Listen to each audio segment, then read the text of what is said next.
Super tasty and simple delicious rose lassi बा गोलाप लस्सी। दर्शक बंधु खरा दिन मु रोज लस्सी रेसिपी नहीं कि आसी बहुत टेस्टी एंड सुपर थिला रोज लस्सी। तो चलते देखी नवा टेस्टी टेस्टी रोज लस्सी रेसिपी देखा पूर्व आपण मानक मो तरफ नमस्कार। सर्वप्रथम आपण समस्त को आम डिकेल स्नेहा यूट्यूब रोसे चैनल को प्रथमे तो मु अनेक अनेक स्वागत जनाऊँगी। तो डेरी नक चलते देखी ना टेस्टी टेस्टी रोज लस्सी रेसिपी।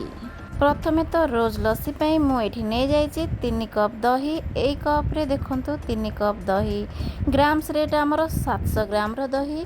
तापर ये मुझे नहीं गोटे कप चीनी कपटे आमर 160 ml कप 7 ରୁ 8 पीस गोलापर पाखुड़ा नहीं जाइए किसी रोज वाटर नहीं जाइए।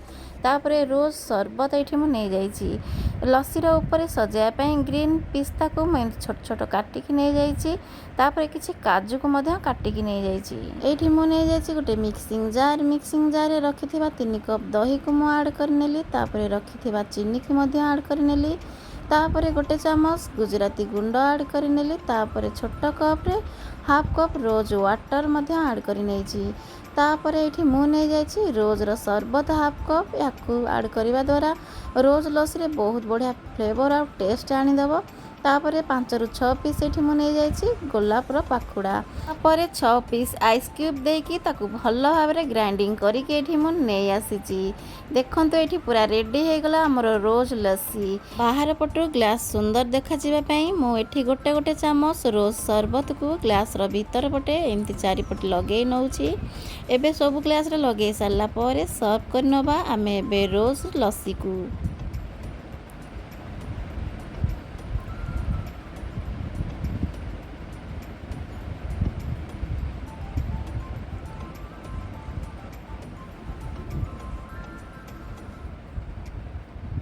ये सब ग्लास रे कंप्लीट लस्सी को दे सारा पर एबे हमें रखी किसी कटा काजू आ किसी कटा पिस्ता बादाम को लस्सी ऊपर सजाई नवा जेमती कि आखि को बहुत बढ़िया सुंदर देखा जीवो।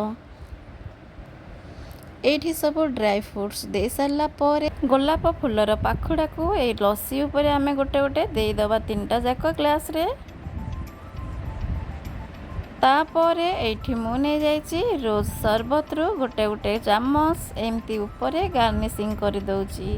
आखि को बहुत बढ़िया सुंदर देखा आ पीवाई बहुत टेस्टी लगे। दर्शक बंधु देखूँ ये रेडी हो गला ठंडा ठंडा खरा दिन रोज लस्सी। यहाँ बहुत टेस्टी थिला। आपण मानक केमती लगिला आज रोज लस्सी रेसिपी। जदि भल लगी ताहले चैनल टी को लाइक करदेवे। रहुची नमस्कार।